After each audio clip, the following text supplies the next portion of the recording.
అందరికీ నమస్కారం. నా పేరు గొండ్యాల రాఘవేంద్ర శర్మ.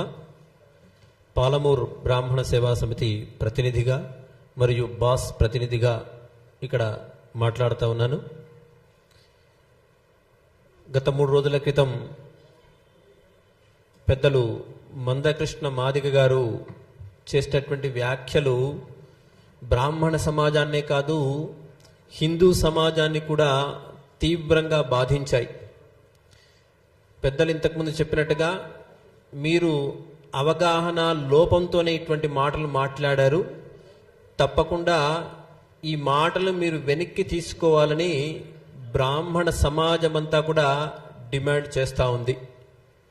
దాంతోపాటుగా బ్రాహ్మణులే అర్చకులుగా ఉండాలా, బ్రాహ్మణులే పురోహితులుగా ఉండాలా, వీరికి ఇది పెటెంట్ హక్కా అన్నారు. సమాజంలో మీరు ఒక్కసారి తిరిగి చూస్తే, ఒక్కసారి మా పాలమూరుకి రండి.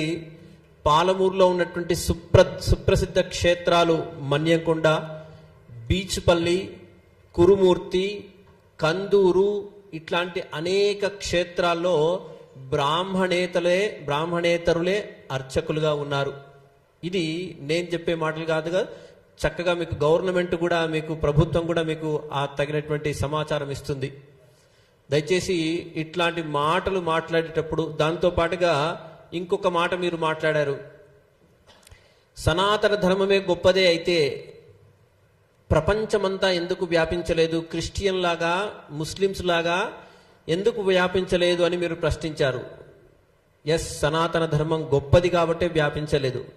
మేము మదర్ తెరిసా లాగా నేను సేవ చేస్తానని వచ్చి లక్షలాది మందిని మేము మతాంతీకరణ చేసుకోలేదు.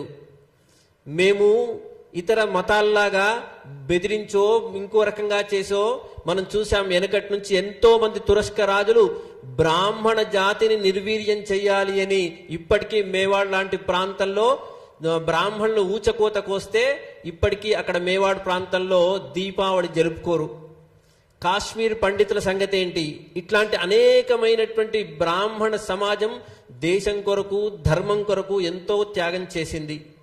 ఒక్కసారి మీరు స్వతంత్ర ఉద్యమాన్ని గమనిస్తే చాలు, బాలగంగాధర్ తిలక్ ఇట్లాంటి వ్యక్తులు చాలా మంది అనేకమైనటువంటి విషయాల్లో ఉద్యమాలు చేశారు, వితంతు ఉద్యమాలు చేశారు. దాంతోపాటుగా సతీ సహగమనం నుంచి ఉద్యమం, అంటే ప్రపంచంలో కానీ దేశంలో కానీ ఎక్కడైనా కూడా ఇది వ్యతిరేకమైనటువంటిది, ఇది కరెక్ట్ కాదు అని అనిపిస్తే దానికి తగ్గట్టుగా వ్యతిరేకంగా దానికి బ్రాహ్మణులే పనిచేశారు. మీరు మావోయిస్టు ఉద్యమం చూసినా, ఇటు సిపిఐ లాంటి ఉద్యమాలు చూసినా, ఇటు ఏ రకంగా ఆధ్యాత్మిక విప్లవం చూసినా, నాస్తికము ఆస్తికము అన్ని రకాల విప్లవాల్లో బ్రాహ్మణులు ముందరగా ఉన్నారు. ఇది బాగా మీరు గమనించాలి. బ్రాహ్మణుడి త్యాగం వెలకట్టలేనటువంటిది. అద్భుతమైనటువంటి సేవ, దేశానికి సేవ చేసినటువంటి గొప్ప జాతి బ్రాహ్మణ జాతి. ఆనాటి కాలంలో తక్షశిల లాంటి విద్యాలయాలన్నింటినీ కూడా తగిలేస్తుంటే, మొత్తంగా అక్కడ ఉన్నటువంటి గ్రంథాలన్నీ తగలబెట్టేస్తుంటే తన మస్తిష్కంలో ఆ వేద విద్యను, శాస్త్ర విద్యనంతా కూడా నింపుకొని ముందు తరానికి అందించినటువంటి ఏకైక జాతి ఏది అంటే అది బ్రాహ్మణ జాతి మాత్రమే. ఈరోజు మనం ఒక దేవుడికి దండం పెడుతున్నాం, ఒక దేవుడికి ధ్యాన శ్లోకం చెప్తున్నాం, ఏదో ఒక యాగం చేస్తున్నామంటే మేము చేసినటువంటి ఆ త్యాగము. కాశీలో ముష్కరులు, తురస్కులు దేవాలయాన్ని దేవాలయం దండయాత్ర చేయడానికి వస్తే బ్రాహ్మణులు బలిదానం చేసుకున్నారండి. ఇంత గొప్పనైనటువంటి జాతి బ్రాహ్మణ జాతి. ఈ బ్రాహ్మణ జాతి ఔన్నత్యం తెలుసుకోకుండా, బ్రాహ్మణ జాతి గురించి తెలుసుకోకుండా పురోహితమే కానీ అర్చకత్వమే కానీ మీరొక్కరే చేస్తారు అనడం నిజంగా అవివేకం. ఇది మీలాంటి పెద్దలు మాట్లాడేటువంటి మాటలు కావు. మాదిగ ఉద్యమాన్ని ఉవ్వెత్తున తీసుకొని వచ్చి భారత ప్రధానిని కూడా మెప్పించి మీరు మీ సఫలీకృతమయ్యారు.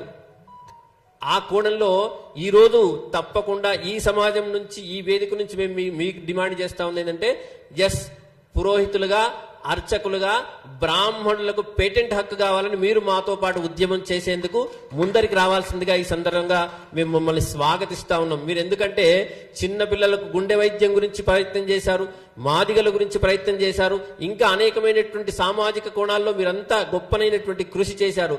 ఇది కూడా బ్రాహ్మణ జాతి దేశం మొత్తంలో మ్యాక్సిమంగా ప్రయత్నం చేస్తే ఒక 3% ఉండదు, 4% ఉండదు. ఆ 3% లేని జాతి మీద ఒకసారి ఐలయ్య మొత్తుకుంటాడు, ఒకడు ఇంకోటి పాట రాసి బాపనోడు బాణపొట్ట ఏందిరాన్ని వాడు తోడు మొత్తుకుంటాడు, ఇంకోటి ఇంకో రకంగా మొత్తుకుంటాడు. ఎందుకు మీకు ఇంత ద్వేషం?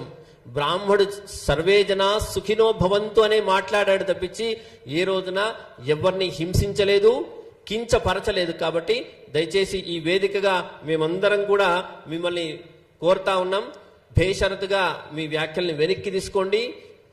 లేని పక్షంలో ఖచ్చితంగా ఇది తీవ్రమైనటువంటి ఉద్యమం దిశగా, ఎందుకంటే బ్రాహ్మణ జాతి తనను తాను రక్షించుకోవడానికి, తను రక్షించుతూ హిందూ జాతిని కూడా రక్షించడానికి ఒక ప్రయత్నంలో ఇది పెద్ద ఉద్యమం మీరే వేసినటువంటి మొదటి అడుగుగా అవుతుంది. కాబట్టి దయచేసి ఇక్కడి నుంచి మేము మీకు డిమాండ్ చేస్తా ఉన్నాం, మా మీద, హిందూ సమాజం మీద మీరు వేసినటువంటి ఈ వ్యాఖ్యలను వెనక్కి తీసుకోవాల్సిందిగా కోరుతూ, దాంతో పాటుగా అనేకమైనటువంటి విషయాలు మీరు తప్పుగా మాట్లాడి ఉన్నారు, అవన్నీ కూడా ఒకసారి మీరు సరి చేసుకోండి.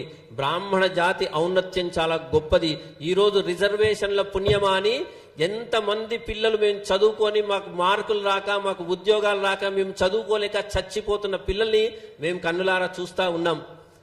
90%, 95%, 99% మార్కులు వచ్చినా వీడికి ఉద్యోగం రాక, పై సీట్లు రాక అవస్థ పడుతూ పిల్లలు ఎంతో మంది ఆత్మహత్యలు చేసుకున్నారు.